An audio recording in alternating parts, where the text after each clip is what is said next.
this morning. What is that big talk this morning? It is the Social Economic Rights and Accountability Project sues FG for failure to disclose the financial details of 400 billion in fuel subsidy savings.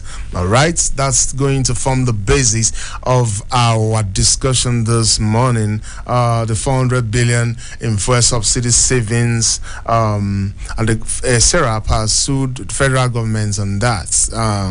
Of course, we are grappling with the fact that so far, the fuel subsidy removal has helped the federal government to start saving money and then start saving all those money that were supposed to go into, subsidizing PMS for Nigerians. They've, been saving that money to make sure that they use it to better the lives of Nigerians.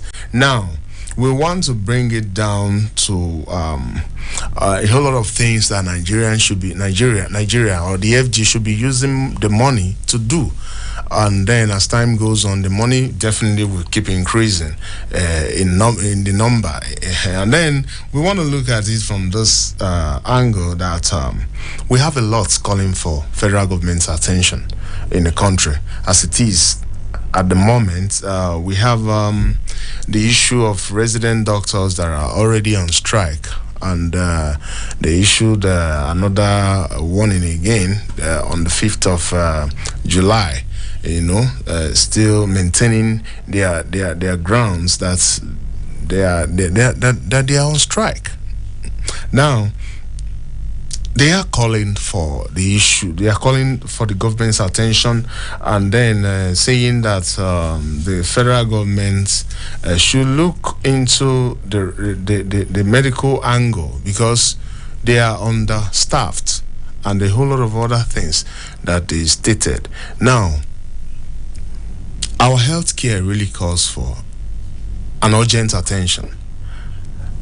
We want to look at our healthcare first, the infrastructural aspects, and then a whole lot of aspect that will make our healthcare to be formidable, to be top notch, so that people will stop traveling abroad. Now we have this money.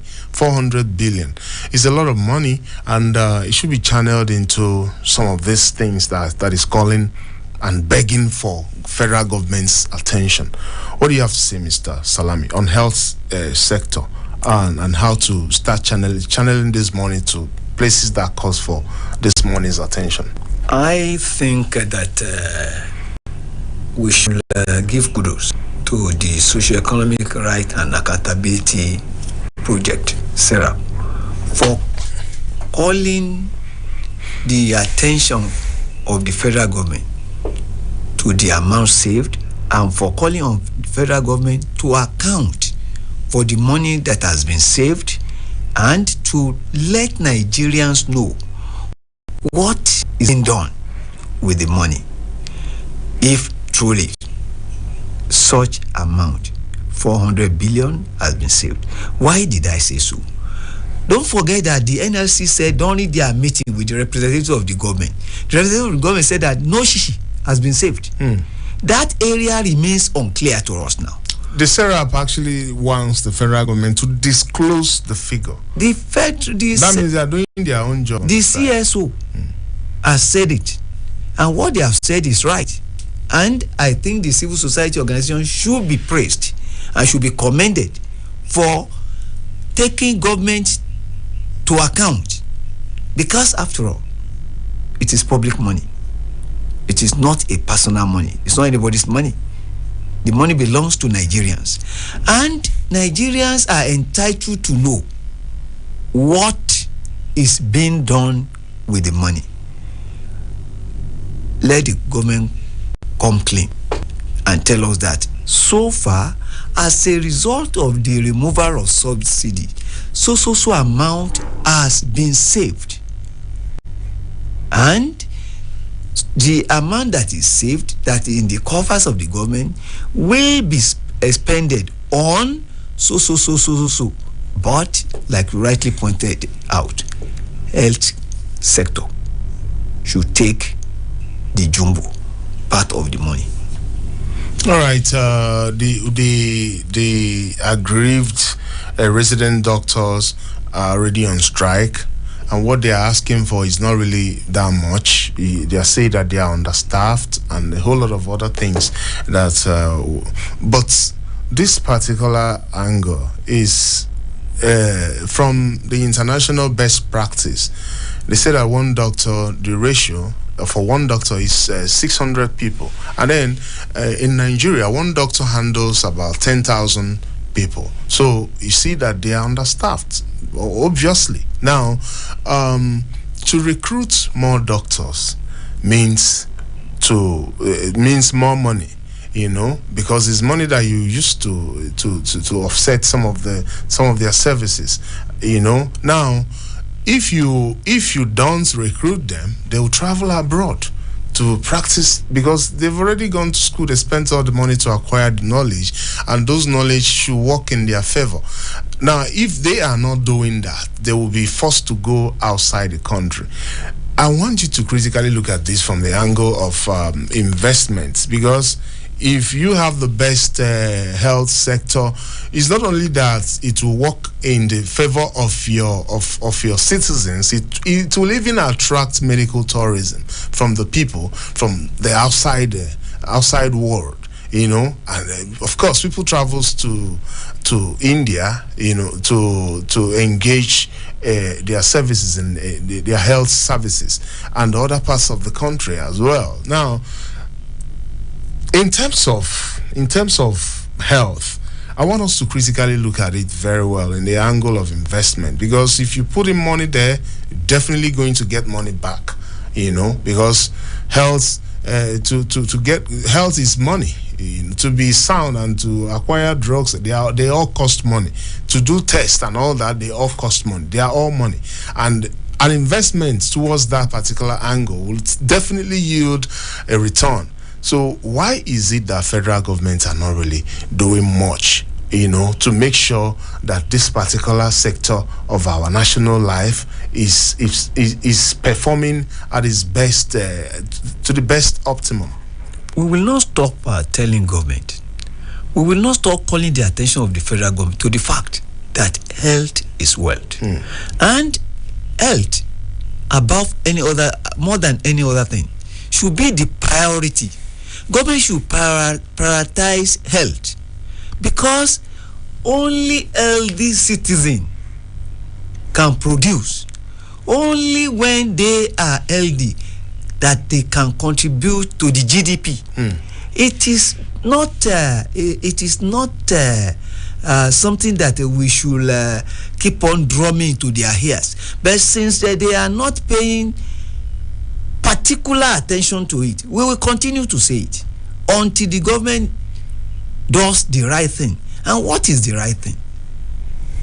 To revamp the health sector, because as it is now, it's in comatose. Federal government, if possible, should declare emergency in this particular sector. People are just dying for avoidable reasons. Don't you know that malaria kills now more than before? Yeah, of course. And I want us to I want us to know that not only doctors make what they call the health sector. Doctors are part of it. But more than that, there is the need for the whole gamut of that sector to be taken care of. Our clinics, our consultancy, our consulting clinics, they are just a shadow of what it used to be. There are no drugs. The few doctors available are not motivated. The best brains are not staying here. They are jackpying. I mean, they are leaving the country in droves. The brain drain of brilliant doctors cannot be quantified, and it is not good for this country. Times were when even the prince of Saudi Arabia was coming to UCH to assess medical care It only shows that this country at a time was doing very, very well in Medicare. Why can't we go back to that time? How did we get to this stage? All right. Now, what can we do right? And there's nothing we can do right than just to pay particular and serious attention to the healthcare delivery system in this country. All right. A lot of people have raised eyebrows. They say that why would they revamp the health sector since our elites are not,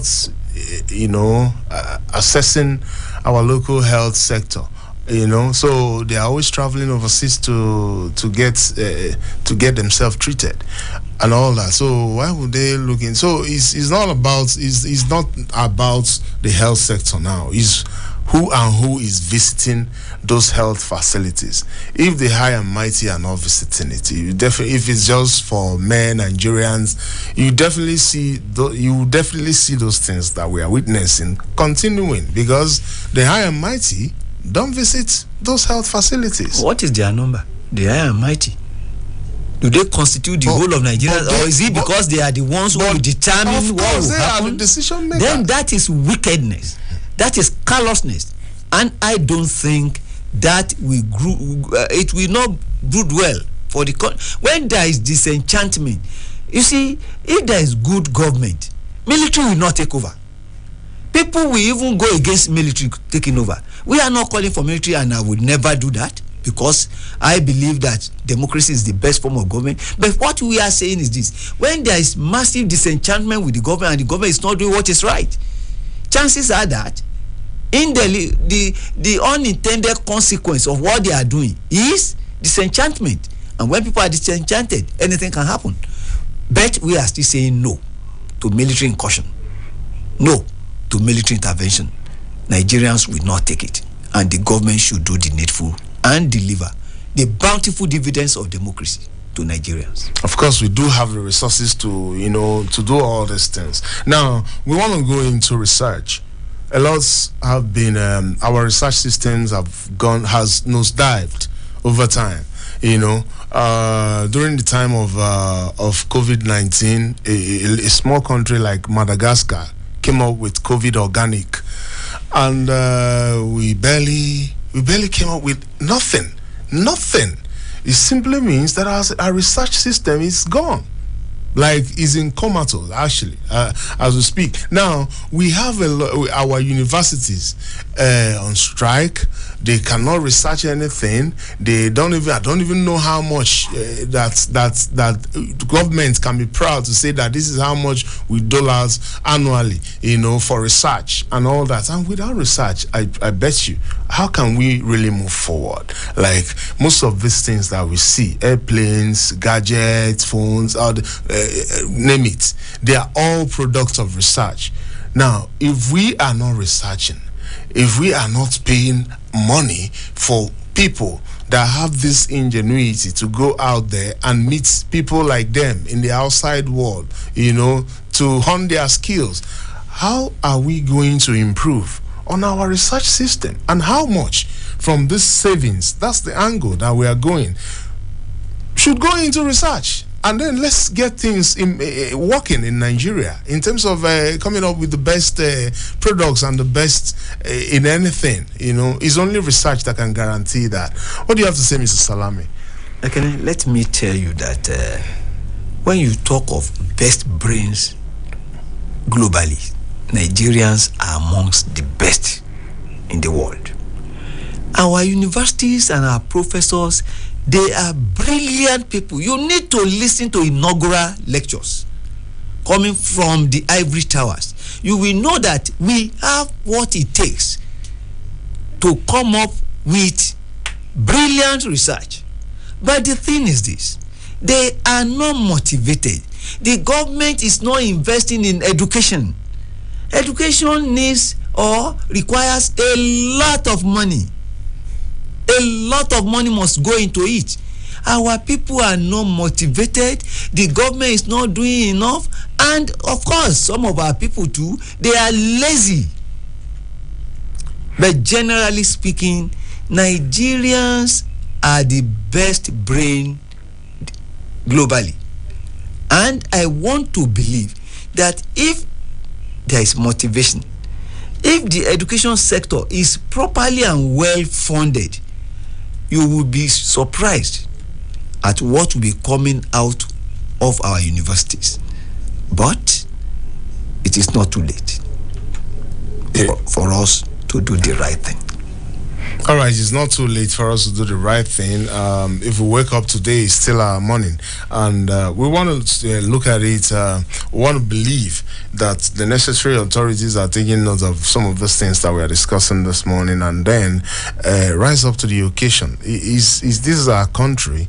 We don't have any other country than this country, and it's high time we start making things work in this country so that people will start believing, even the leaders. If you have something that you put in place, definitely posterity will remember you for that. If you are leading Nigerian a population as intelligent as Nigeria, and you give us a good leadership, and then put things on ground that posterity will remember you for. Definitely, that is what are we living for? It's for posterity. There are some of the things that when we remember, we say, oh, during the time of Ahmadu Bello, during the time of Sususo, during the time of Zik. This is what this world is all about. Nothing more. Nothing more. You understand? So when you're living your life and you're leading, you're in that wonderful office, and then you're enjoying yourself, and then you don't remember that posterity is all what we are striving for. You know, we've had people in the past that lived their lives, and then today we are still remembering them. You know, it's because of the kind of work that they did, you know, and this is all we owe this earth. Nothing more. Nothing more. So if you are a leader in that office, I want you to listen to me right now. You understand? Start doing those things that will make Nigerian name to start ringing bell in the world over. All right, start living this life and start administering good leadership, because we know when leaders are doing right. We have eyes, we have ears, you know. We know when leaders are delivering dividends of democracy. If we are not doing it, we know that you are not doing it. And that's why we want to start. We are begging our leaders from today that please, wherever office or whatever capacity you're operating from, start looking at how to deliver good leadership, so that Nigeria will be better for it, and you will equally be remembered. That's just what I'm saying. Now, this morning, we want to go through, we are still on Big Talk on Super Citizen at Sunrise this morning, and we're still discussing the issue as regards to the SERAP suing the federal government on federal government for failure to disclose the financial details of 400 billion in fuel subsidy savings. Now, that's the angle we are going. Now, I want to go straight to the issue of the issue as regards to the places that this money, if truly that we have good leaders, that this money should go down to these places that is calling for immediate attention. All right. Now, electricity is one of those things that we should look at this morning. Mr. Salmon, Salami, if we have stable electricity, a whole lot will go right in this country. It's affecting productivity, it's affecting a whole lot, and people are grappling with the fact that you can't be sure when there will be power, and a whole lot of people depends on these things too. You know, like a baba on the street needs electricity at the moment more than he needs fuel or PMS. You understand? Because he believes that PMS is more expensive.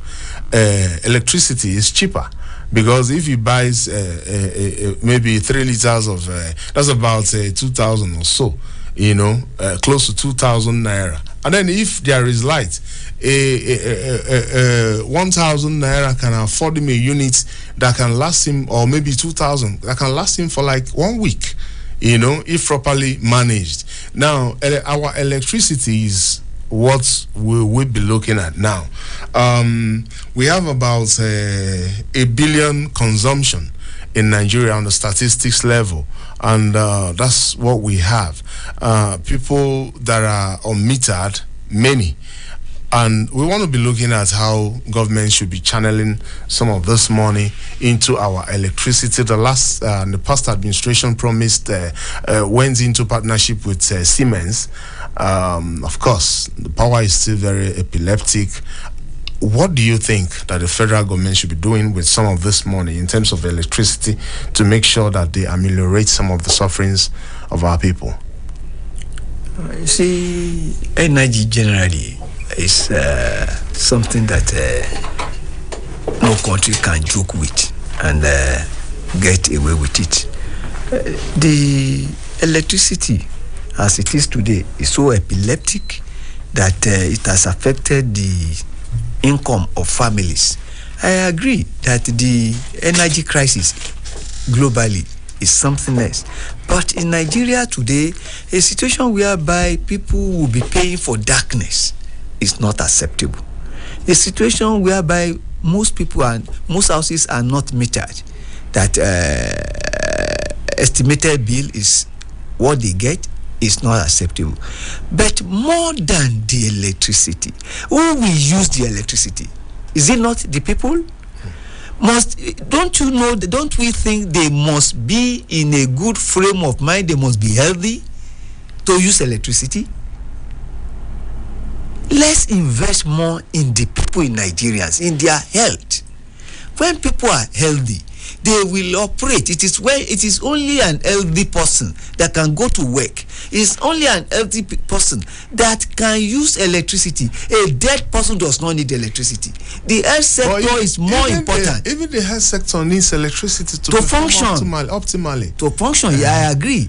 There are many people that are in some medical distance. That's what is keeping them alive is still electricity. Yes, maybe because they are on oxygen. Mm-hmm. I agree with you, and I think that both sectors should be given serious attention, especially the energy sector.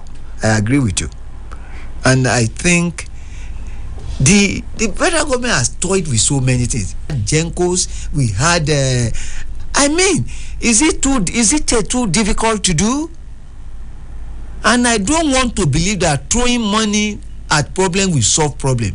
Let us identify what exactly is the problem and know exactly how much we need, because Obasanjo's regime threw a lot of money. We are still where we are today. All right, don't forget that it's still Super Citizen at Sunrise this morning, and it's still Big Talk this morning, and we're still talking with Mr. Salmon Salami, a veteran journalist and a media consultant. Now, Nigeria generates capacity in first quarter drops to 4,712 megawatts, and from 5,465.72 megawatts. That was 2021. Now, Nigeria's available power generation capacity in the first quarter of 20 decreased. That's talking about 2023. All right. We have a lot in our hands, and then most of them is how to increase our the kind of the level of our capacity in electricity. All right. Now, that's why we are looking at this money. A lot has been saved. A lot has been, but a lot have not been accounted for. Now, if we are holding our government or our leaders are accountable, most of these things, or we are speaking up, most of these things will not be happening. And we are not saying go and be rioting, go and be protesting, but all we are saying is at least speak up. Let the people, our leaders, know that we know some of these things that are happening. All right. We want to go on a short break. When we return, we'll still be talking, and we'll still be dishing out some of those points to make sure that you are in tune with what is happening in Nigeria. When we return, it's still Super Citizen at Sunrise. Don't forget, my name is still Ekene Ezepue. We'll be right back.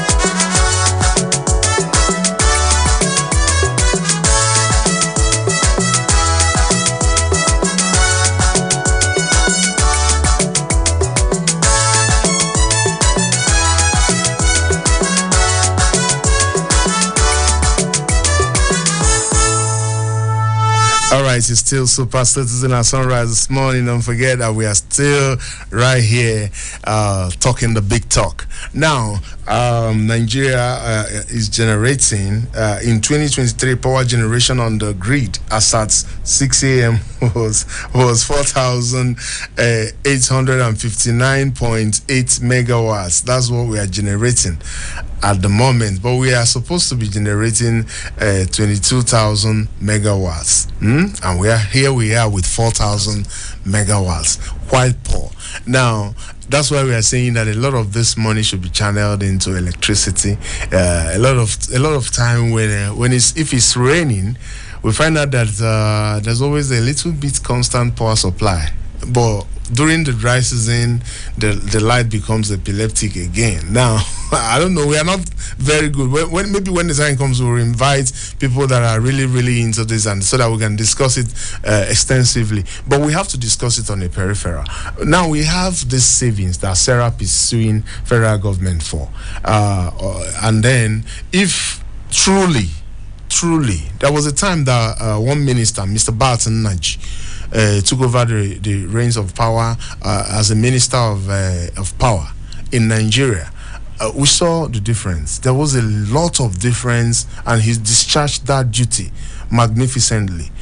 Now, all we had over time it has been nothing to write home about. Now, we want to look at it critically from the angle of federal government channeling this particular savings from fuel subsidy towards our electricity to increase our megawatts. At least if we can be able to even get 15,000 megawatts, we might have stable power supply.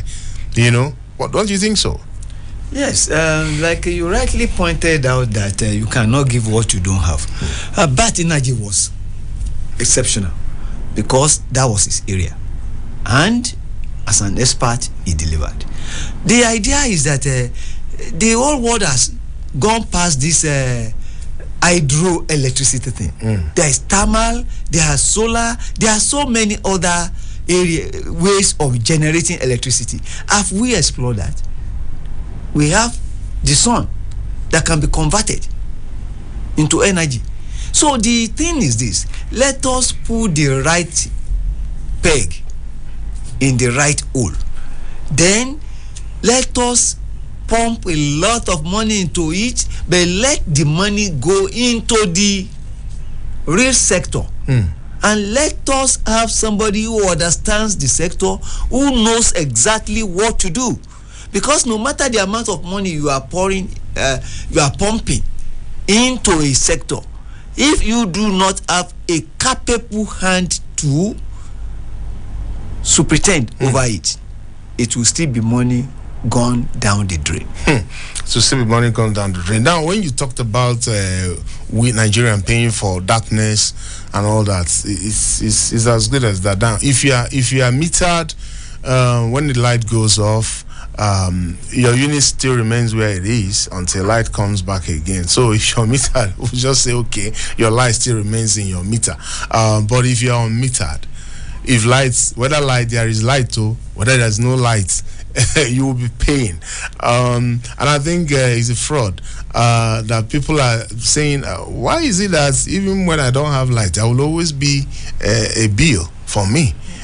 People that are on metered are complaining. What will you be saying in this regard in terms of people getting value for their money? Though what we are discussing is quite different, but let's just touch this. We have not gotten there. I just pray that we get there, because estimated billing is cheating.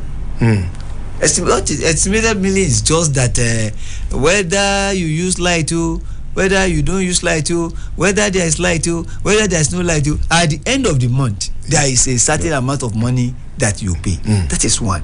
Then two, even when there is light and you are not at home and you are not using the light, you can switch off the appliances and other things, and you still have your unit intact until when you come back. But a situation whereby whether there's light or there's no light, it will still be charged. It will be charged. That is not good. Exorbitantly. That is not good. That to me is fraud and it's cheating. All right. So the federal government, if this money actually is properly channeled, every Nigerian home will be metered. You understand? You subsidize it and people will buy it. I think now they are selling it meter at 60 something. And if this money is channeled, every house in Nigeria should be metered somehow. All right, let's leave this and go straight to security. Don't forget that what we are talking about today is socio-economic rights and accountability project sues FG for failure to disclose the financial details of 400 billion in fuel subsidy savings. That's what we are talking about this morning, where this money should be channeled to make sure that we gain a lot from this fuel subsidy removal. Now, we want to talk about the issue of security before we go to transportation, and talk about some of the things that should go down there. And because there was a time Mr. President talked about 30,000 buses and all that. So we'll get to that one still to talk about that further. Now, we want to talk about security. Over time, is like Nigerian police is actually understaffed as well. Of course, a lot needs to be done in terms of security, and we feel like federal government should look into our security organizations or institutions to be able to know what they need, and hand over some of this money to them. What do you think, Ms. Salmon? Well, security too is very, very important, and we cannot toy with it, because in actual fact, we should prioritize security. I agree with you. And more than that, when you talk of security, you are talking of applying technology to security, because most times the time we are now, it is more of the application of technology to secure our environment, not the era of people carrying gun and thinking that is security is almost gone. This era, you feel security, you don't necessarily see security. And the government should motivate. There is need for motivation. Our policemen are poorly remunerated. They are not motivated. You see, a situation whereby a policeman is not even sure of whether he will get his salary as at when due, and when you look at him, he's not well properly taken care of, kept. You see his clothes, you see his uniform, looking unkempt. You see unkempt. If the motivation is not there, there's very little you can get from them. And we have discussed this time and time over. Let us be alert, and let us be up and doing. Let's be alive to our responsibility. We cannot continue to discuss this every now and then. We are asking the government to please see government office as an avenue to render selfless service to the people. All right, the government should see government office as an avenue to, render selfless service, and that's the word of Mr. Salmon Salami this morning on Super Citizen at Sunrise, and this is Big Talk segment. Now we want to talk about the issue. When you talked about technology, my mind went straight back to when Goodluck Jonathan talked about installation of CCTV in the Federal Capital Territory and you know what happened. we never get to see any CCTV, and the whole money was actually appropriated for this particular ideology, but nothing came out of it. Maybe it was part of the money the Cobra swallowed. All right, now I want to talk about the issue of corruption. Don't forget that you can now call us and then make your own contribution as regards to the discussion we are having this morning. Our basis for this morning's discussion is socio-economic rights and accountability. Project sues FG for failure to disclose the financial details of 400 billion in fuel subsidy savings. That's what we are talking about this morning, so you can call us and make your contribution. Hello, good morning to you. Morning, Mr. Tony. Mr. Isa Ashuku, calling you from Masaka. All right, Mr. Ashuku, please go ahead. Sarah taking the government to court for the accountability. Accountability is the only thing that is keeping the government. But when there is no accountability, those who are supposed to be in prison, you see them being political power, ruling us, doing whatever they did because you can just gather your money and grab power. No accountability, no government. So they don't need even to go to court. It's to demand, to force the government to give us what. That is how Buhari do and go away. Look at because of corruption, this man is working free. The former Minister of Justice, Malemi, and the rest of them, where they're supposed to be in prison. So God helping us, we can't continue like that. And then secondly, about this police security corruption. This corruption, how can you, as we retire as a police officer, 35 years, we serve our country diligently. You give us 1.2, and then you are giving us 28,000 from this time up to now. And then you are expecting those who are in the service to do well. It's very wrong.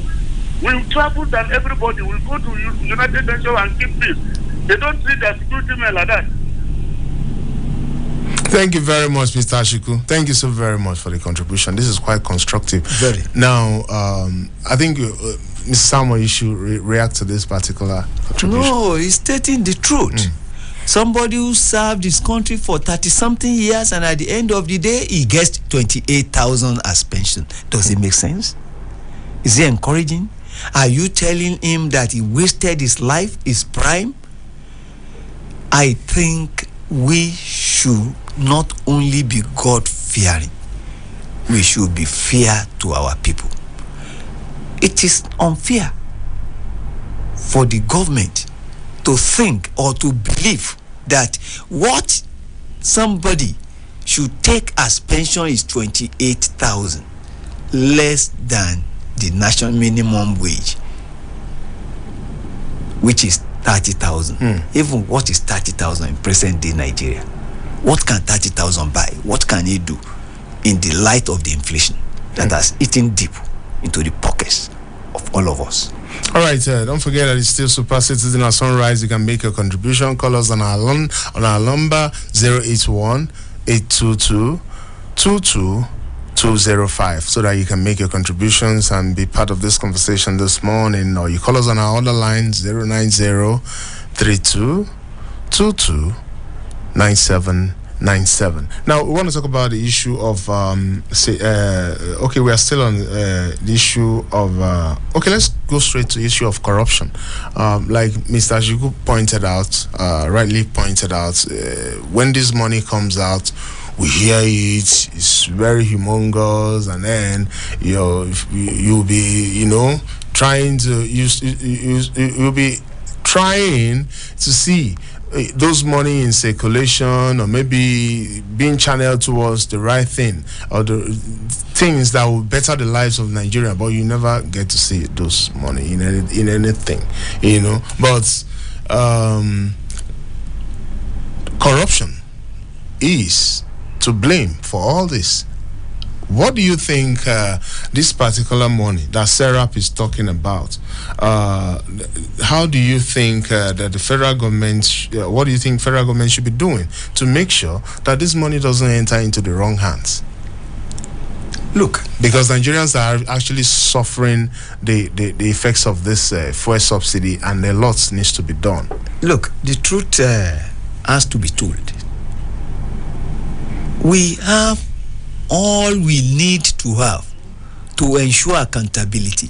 In every office, there are accountants, there are auditors, there are external auditors. It takes two to tango.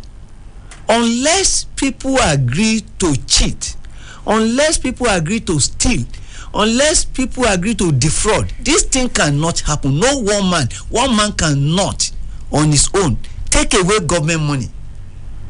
We have all worked before, and we know what it takes, the process for money to come out from federal government. It is a long process, and unless you collude, you cannot take government money out. It is collusion of our people. Our people, we are the problem. Don't let us deceive ourselves. We are the problem. The day we make up our mind that we want to lessen or reduce corruption, because you can't get a society that is corruption free, there should be consequence. It is because there is no consequence. They steal the money, they go away with it, nothing happens to them. In actual fact, the more you steal, the better you are. It's sad for this country. It's really, really, really sad for this country. All right, the more you steal, the better you are, and then there should be a deterrent. There should be consequences for some of these anomalies. And if people see that people are being punished, I think it will serve as a deterrent to them, or will be people aspiring to commit some of this crime. So. National money, or anything that has to do with national money should be kept for national use. It should be used for national purposes, or avenues that will better the lives of the people. And that's what Ms. Salami is saying this morning. Now, we want to go to the area of transportation. If there's anything Nigeria needs now, is proper transportation, that people should be able to move from one place to another, having it in mind that the prices have been subsidized, to be able to be pocket friendly. Let's speak this caller. Hello. Mr. Salami, how are you? Fine. About the transport. We cannot be practicing the failure of the past. We have tried every 5 vehicles. We see how the vehicle dies off without accountability, without corruption till they off from the driver to the offices and the way they recruit the driver. We know, let this vehicle be given to an individual or a group of people that can be paid this money, and then subsidize this under the monitoring of Ministry of Transport. All right. Want to reduce poverty, you carry money, they give some people who can just put the money into their account, and they render the things that don't work, like agricultural money. We know what to do. When you do the right thing, you will see the right result. God help Nigeria. Thank you very much, Mr. Ashuku. Super citizen, Mr. Ashuku. He's still hammering it this morning. He's talking about how the transportation money should be channeled if they really want. If the result is what if we really mean well, to get the desired results, that the money should be channeled towards individuals that can handle it properly. What do you have to say? How do you respond to this? I agree with Mr. Achuku that let the private sector handle this thing. Let the government buy the vehicles. Give it to the private sector. It will be well managed. It will be better managed. Go to Kubwa side as if you are going to see. You could see all some of these buses. They are not maintained. They are packed up. If a businessman, if you entrust him with these buses, he knows what to do with it. It will serve the country well, it will serve everybody well, and it is better because government money seems to be nobody's money. All right. Public money, nobody's money. And they feel the best thing to do is to mismanage it. Okay, now you talked about it. Then how can you give it out to private sector? You give it to transporters, those who are well. Look, why is it that Ekene Ezepue all till tomorrow you see them everywhere, Chisco everywhere, GOC everywhere, and they are privately owned? Why is it that government has not been able to manage any float and manage any transport company or endeavor? ABC is there, it has been on. It only means that they don't see it as something that is worthy of being well managed, because what belongs to everybody belongs to nobody, and they are more interested in what goes into their private pocket. To them, it's a bonus. It is bazaar. It is money, government money, until we begin to see public fund as people's money that must be accounted for, that there must be consequence. I've been saying this thing, that where there is no consequence, you can't get good result. People go away stealing billions of naira, and this is not the first time, this is not the second time, this is not the third time. I doubt if there will be an end to it. Let President Tinubu beam his searchlight on corrupt Nigerians and bring them to book. All right, beam his satellite on corrupt Nigerians, Mr. President. That's what Mr. Salmon is saying this morning. Don't forget that this is still Super Citizen at Sunrise on 93.7 FM, Citizen FM, right here in the Federal Capital Territory. And what we are here on is Big Talk. This morning we are talking about the Social Economic Rights and Accountability Project, SUE's FG, for failure to disclose the financial details of 400 billion in fuel subsidy savings. The fuel subsidy issue, it has been on. Nigerians have been clamoring, and they say, okay, if this money can actually be used for can actually be put into proper use, and that means the sufferings of the people in no distant time will come to an end. Of course, if the federal government can channel some of this money towards some useful ventures, definitely there will be an end. Now, we want to talk about the issue of 3,000 buses again. We talked about it the other day. People are still saying that it's very, very, very, it's too small for the size of the nation. We are over 200 million people, and here we are with government's intervention, buses coming to the number of 3,000 buses. People are saying that it's too small. Well, you don't need anybody to tell you that it's too small. We are scratching the surface. But it's still a good start, no doubt. But we are still scratching the surface. Ekene Ezepue, GOC, and all these transporters from the east, they have more than 30,000. Let alone federal government. Individuals. They have more than 3,000. Let alone federal government. But even at that, it's still a start. A journey of 1,000 miles starts with a step. All right, the journey of 1,000 miles begins with a step. We are winding down the program. We want to talk about the issue of refinery, and that's the major angle. That we know that if Nigeria can float a lot of refineries, the price of petroleum will definitely crash down. So let's pick this caller. Hello, good morning. Hello, good morning. This is FM. Good morning, my brother. How are you this morning? I'm good. Well done. What's the name of your location, please? My name is Olajide. I'm calling from Wuse Zone 6. Olajide. From Wuse. Mr. Olajide from Wuse Zone 6. Yes, sir. All right, please go ahead. I wish all the listeners and the caller happy new week. God bless Nigeria. Of course, thank you. Olajide from Wuse Zone 6, as I said. Please go ahead. Our guest has spoken eloquently and very passionately, and it is in line with what I want to say. If you discover whether state transport handled by state government, whether for federal government transport handled by federal government, is a charade. It doesn't last. It doesn't even last 6 months before it totally collapsed. Just like our guests say, that this thing should be handed over to the private sector. That is what is happening in Western world.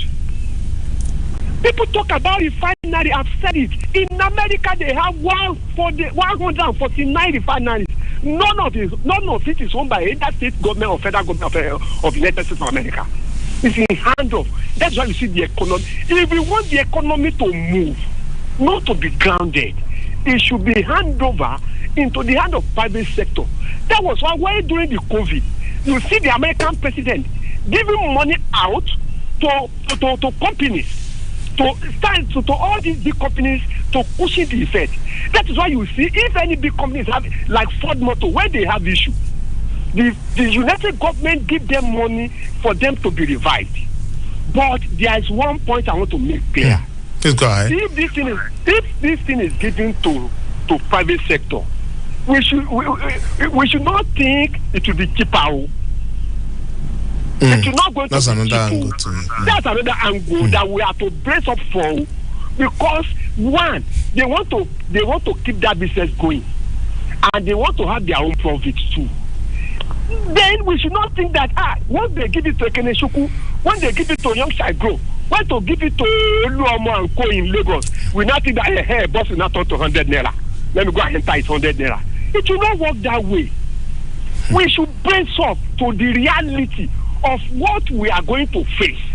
We should know that it's not going to be easy in the first stage.